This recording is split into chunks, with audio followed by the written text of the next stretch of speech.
In the previous video, I set you quite a lot of homework to do. And if you've been diligent and you've been through and you've filled it in, then you should now have a fairly good understanding of what all your income and your expenses are. Now, as I said in our last video, this is the foundation of a successful budget. This is what we need to do to get this process going where we can consistently spend less than we earn. Remember, we need to have some savings so that we have some money that can flow over in this cascade effect. So you should now have a list where you've got your income. If you've put it into Grandma's jars, it will have converted it into a monthly figure. You should have a list of all your expenses. So your expenses will have been divided up into categories that we call jars at Grandma's jars. You will know exactly how much you need to put aside into each of those jars on a monthly basis. So we should now be able to make an apples with apples comparison between your monthly income and your monthly expenses. So in this example here, you can see the monthly income is $5,500. The total of the money allocated to all of the jars on a monthly basis is $4,962, which means in this example, we have a surplus of $538. This is the money, the water in our cascade, that we are then going to use to start filling each of our pools as we go. Of course, having a surplus on paper, or even in your budget at the moment, is one thing, but actually making that surplus reality is completely another. So the rest of this tutorial is going to be focused on how do we budget on a day-to-day basis so that this surplus can become reality. So what I'm going to do now is just remind you of some of the key principles that my grandma taught me using Grandma's jars. In the previous tutorial, I took you through the budgeting system that my grandma taught me over 25 years ago, using physical glass jars and physical money. There were three really key principles that Grandma had attached to this system. First thing was she needed to know what all of her expenses were. Then she needed to know, well, how much did she need to put aside into each jar on a monthly basis so that when the bills turned up, the money was sitting there to pay it. And the last thing was that she knew that what she allocated to the jars on a monthly basis was less than what she was earning on a monthly basis, so that she had a surplus at the end of every month.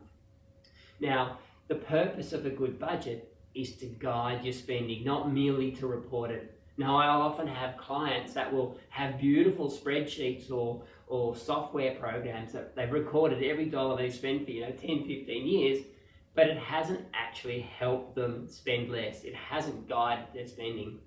A good budget should guide your spending, not report it. So what I want to take you through now is the 4 things a really good effective budget must tell you. Firstly, a really good budget should tell you how much you're allocating to each of your expenses on a monthly basis. So you can see in Grandma's case, she literally had it written on the jar. This is how much I need to allocate to the jar on a monthly basis. The second thing was, she needed to know what was accumulated in the jar from previous months. So again, a quick glance at the jar would tell Grandma exactly how much she'd accumulated in that jar. And we need to know the same thing. How much have we got carrying forward from one month into the next month? The next thing we need to be able to do and we need to know is, how much have I spent so far this month? And this is where it's really important, like where phone apps are so useful, is that we can record our spending as we go. Now, there's no point having a budget that's a month behind in terms of entering your expenses, because you can't rely on it. You don't know where you're up to. So being able to record your spending as and when it occurs is really important. But most importantly, and the last thing a budget needs to be able to tell you is, how much have I got left to spend? You need to be able to look at your phone app or your PC and go, well, how much have I got left? Can I afford to buy that new pair of shoes? Can I afford to go out with my mates to the movies or bowling or whatever it might be? You need to know what you can and can't afford to do without blowing the budget. Otherwise, you're relying on your brain retaining all the transactions that have occurred throughout the month and whether you're in front or whether you're behind, and that just doesn't work. So being able to record your spending and see exactly how much you've got left at any one point in time is really important. So what I'm going to go through now is, well, how do we actually do this with our virtual jars, with Grandma's jars? It was easy for Grandma. She had physical money and physical jars. So how do we use budgeting software and budgeting apps to help us stay on top of our finances and to ensure that that theoretical surplus becomes reality every single month? In the previous video, Bill and Betty had a minimum monthly deficit of around $300. So between the previous video and this video, Bill and Betty have been back through, they've had a look at their budget, and you can now see that based on a minimum monthly income, they have a surplus of $11.43, which is not a lot, but it isn't a deficit, which is important. And what that also means is that their average monthly surplus now is $667.39, which is much better. So what that means is that when they get their 3 pay months now, that money is going to be purely surplus for them. Betty's going to have an extra $1,800 and Bill's going to have an extra $2,000 that they can use to build their financial foundation and ultimately to pay off debt. But experience has taught me that having a surplus on paper is one thing, but actually turning that surplus into reality is completely another. So what you need to do is to have a system that guides your spending. So a good budget should guide your spending, not just report it. So what I want to show you now is how you use the Grandma's Jar system to stay on top of your spending so that you know you're not spending more than what you've got allocated. We have, Bill and Betty have set their spending boundaries here. If we now go to the jar summary page, and this is the most important page of the budget, you can see that this is for July. So we're currently in 2017, July. What we've got in this left-hand column is what has been accumulated in their jars from previous months. So what we don't spend one month builds up in the jar for next month. If we have a look at monthly budget, this is what Bill and Betty allow on a monthly basis. So this is what they're putting into their jars on a monthly basis. And then, and this is the important part, we can also see what has been spent. So what have we spent so far this month? Now there's a couple of ways you can record what is actually being spent as you go. You can see at the top here that our everyday jar has $1,543 allocated. We've spent $824.43 so far this month, which means we have $718.75 left.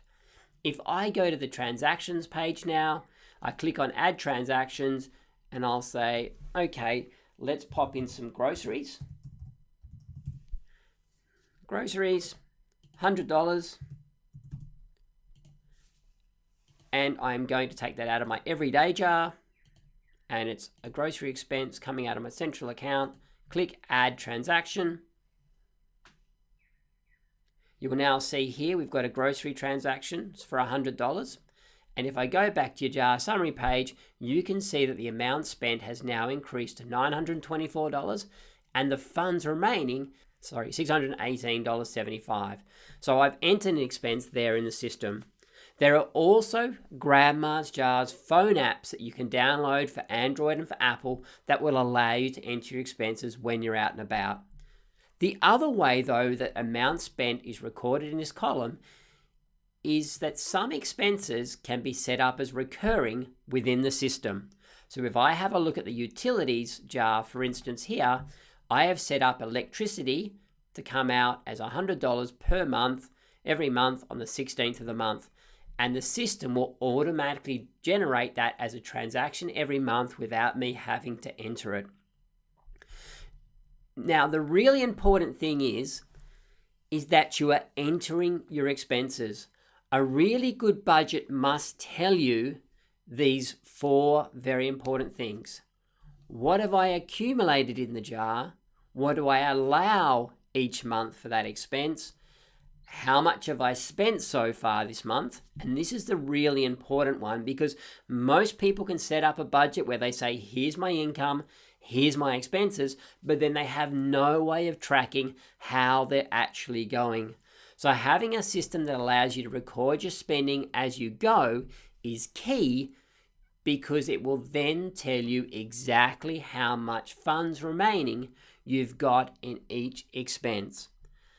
This is really important, because this is what guides your spending. When you pick up your phone app or you look at your PC, you should know exactly how much you've got left to spend without blowing the budget.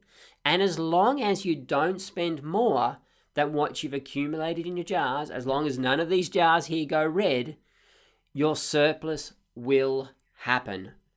The surplus that Bill and Betty have identified, if we go back to position summary here, this surplus that they've identified will automatically just happen. They will have $667 more in their bank accounts as a result of sticking to each of these categories, as long as they don't overspend.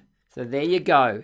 We might not use glass jars anymore, but this system is just as good and just as effective at helping you stay on top of your finances, so that you can produce a surplus and you can use that surplus to knock off your credit card debt. This is so important. You need to have a surplus. I've thrown a lot at you in this video. I'm hoping though you now know how to use your budget to guide and track your spending, because your budget is going to be key to producing a consistent monthly surplus. So you've done most of the hard work. You should now have your budget set up. You now just need to get using it. Now there is just one more thing that we do need to do though, and that is make sure that your jars have the right starting balance to begin with. Now this is a little bit of a complicated process, but I'm sure you'll get it, and that is the topic of our next video. Okay, and don't forget, if you've got any questions, we want to hear them. We want to answer them for you. So leave a question in the comment section, go to the community Facebook page, or attend one of our coaching calls, and we will answer your questions to the best of our ability.